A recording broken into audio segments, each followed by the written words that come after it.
yours, waiting on the sexy flow. Come get it all, are you gonna make me yours?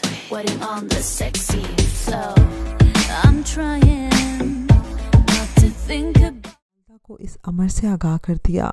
वो मेरे अब्बू की ताया की बेटी थी और साहिबे जायदाद थी।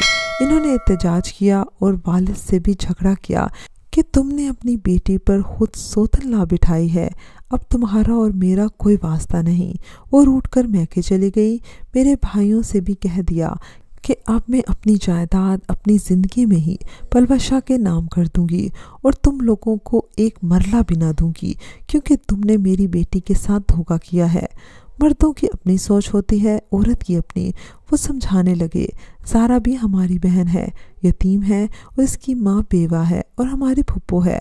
ख़ानदान में ज़ारा का कोई रिश्ता मौजूद ना था।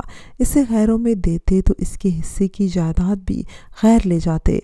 फिर इन गैर लोगों का अपने घर में आना जाना हम बर्दाश्त न कर सकते। ज़ाहिर है जब एक गैर शख्स दामाद बनकर जाता है तो फिर इससे पर्दा तो नहीं किया जाता, घर की ख़वातीन को इसके सामने भी जाना पड़ता। ये अजीब बात थी जिसकी वजह से मेरी ज़िंदगी की खुशियाँ भेंट चढ़ गई थी। बज़ाहिर भाई कह रहे थे कि ठीक है तुम्हारे साथ धोखा हुआ, पर हम तुम्हारे साथ हैं, लेकिन वो दिल से मेरे साथ नहीं थे, बल्कि वो तो जायदाद और मलकियत के साथ थे। पहली बार किसी औरत ने मुकाबिल आने की हिम्मत की और वो मेरी माँ थी। इन्होंने ख़ानदान की रवायत से बगावत कर दी और अपने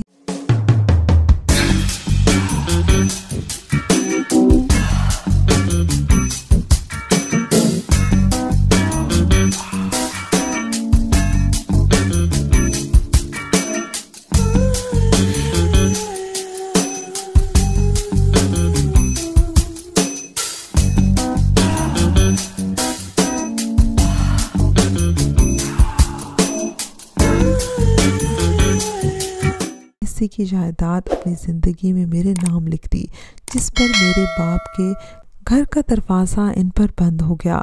इन्हें तलाक नहीं दी गई क्योंकि ये भी रवाज के ख़िलाफ़ बात थी, लेकिन वो अकेली हो गई। वो अपने भाई के गांव चली गई और वहीं रिहाइश इख्तियार कर ली।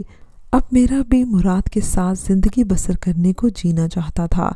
तब ही मैंने तहिया कर लिया कि अपनी माँ के पास जाकर रहूँगी, तलाक न लूँगी, मगर मुराद के साथ भी ज़िंदगी बसर ना करूँगी, क्योंकि ये मुनाफ़िक़त की ज़िंदगी होगी और मुनाफ़िक़त मुझे पसंद न थी। मैं अपनी माँ के पास चली गई, मगर सुकून वहाँ भी न मिला।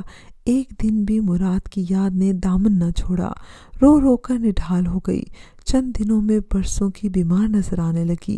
वालदा से मेरी हालत देखी न गई तो ताई को बुलवाया। इन्होंने आकर मुझे गले से लगाया, तसल्ली दी और प्यार मोहब्बत जतलाकर साथ ले आई। कहती थी मुराद को समझा लूँगी, वो अब तुम्हारे पास रहेगा। वो बेचारी खुद रवाजों की मारी हुई थी, बेटे को क्या समझाती।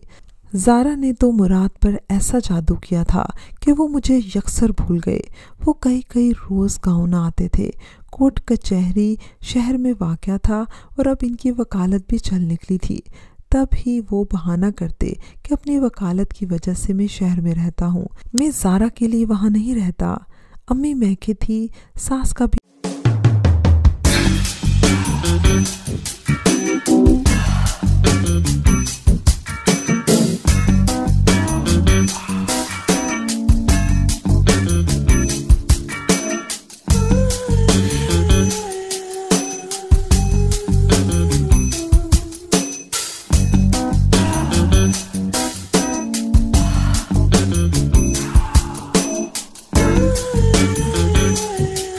इंतकाल हो गया।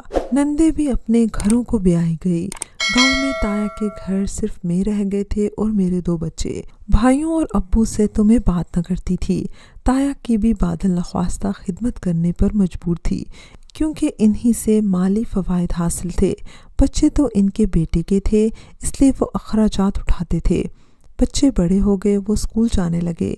इनके लिए गाड़ी, ड्राइवर, शहर में अच्छे तालीमी इदारे का बंदोबस्त ताया जी ने ही किया था। मुराद महीनों घर न आते। मेरी तो क्या अपने बच्चों की भी सूरत नहीं देखते थे।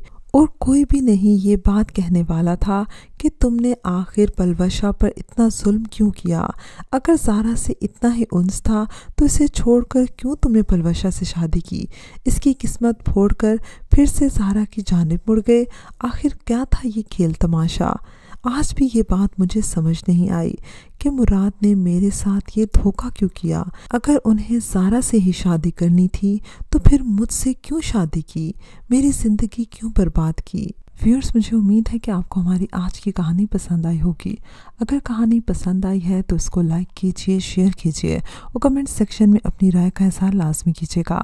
اگر ابھی تک آپ نے ہمارا چینل سبسکرائب نہیں کیا تو اس کو لازمی سبسکرائب کیجئے اور ساتھ لگے بیل آئیکن کو بھی پریس کر لیں تاکہ آپ کو ہماری ہر نیو ویڈیو کی نوٹیفیکیشن بھی ٹائم پر ملتی رہے۔ اگلی کہانی تک اجازت دیجیے۔ اللہ حافظ۔